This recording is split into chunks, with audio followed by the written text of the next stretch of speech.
So I literally just seen this video and I want to talk about it real quick. So check out this clip.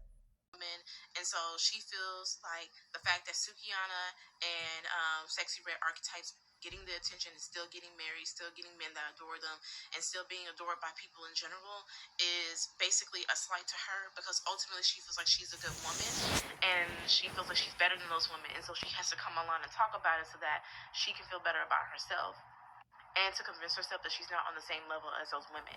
And I feel like she's so absorbed in respectability politics, not because she wants to better the black community, but because she wants to be able to brag about the men. And so she feels like the fact that Sukiana and Sexy Red archetypes getting the attention and still getting married, still getting men that adore them, and still being adored by people in general is basically a slight to her because ultimately she feels like she's a good woman and she feels like she's better than those women. And so she has to come online and talk about it so that she can feel better about herself and to convince herself that she's not on the same level as those women. And I feel like she's so absorbed in respectability politics, not because she wants to better the black community, but because she wants to be able to brag about the fact that she is the good woman, the modest woman, and the sexually reserved woman. And she wants. Now in this video, this woman is talking about the take that Dana Dane gave in regards to like Suki Hana and Sexy Red. And so I really don't have anything negative to say in regards to Dana. I want to actually make a point about something else. So this is why, okay, I be saying that like the pickmes and the mammies, etc., hate the modern woman. Okay, they hate the rebellious woman. They hate the free spirited woman. They hate the woman who is not subscribed to respectability politics and still makes it out okay. So as women, we're given a certain set of rules to play by, right? And a lot of women subscribe to these rules, okay? That, you should dress modestly, okay? Dress modestly, all right? You should be feminine. You should not be sexually liberated, right?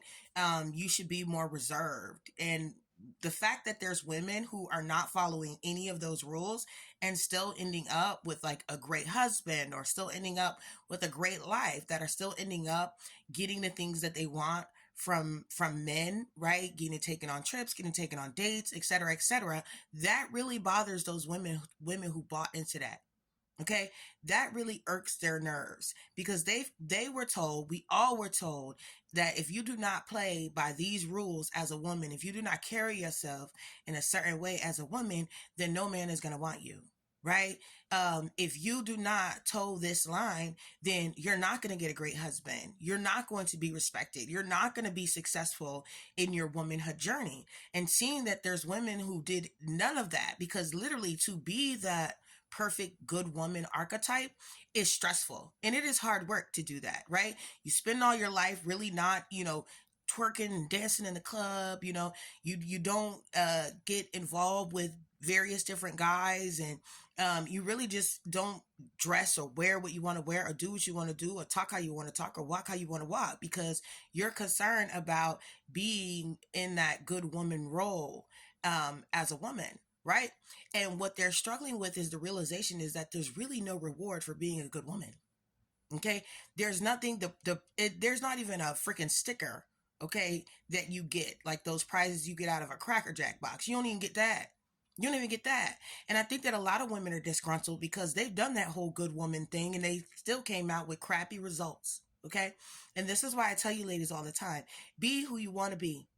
Be who you want to be. Do not live your life, okay, in the gaze or for the gaze of other people, okay? Because at the end of the day, life is still going to play out however life plays out for you, right? So when it comes to Suki Hana and Sexy Red and all of them, look, we have a saying in the South: if you like it, I love it. If you love it, I like it. That's how I feel about those ladies. Okay, I don't feel like they speak to me as a black woman. I don't feel like they represent me, and I don't feel like anything that they're doing is going to negatively impact me in my day-to-day life. Okay, but I did want to speak on that. They do have that issue. They do have that problem, and it's not saying that I'm calling her a pick me or mammy or whatever.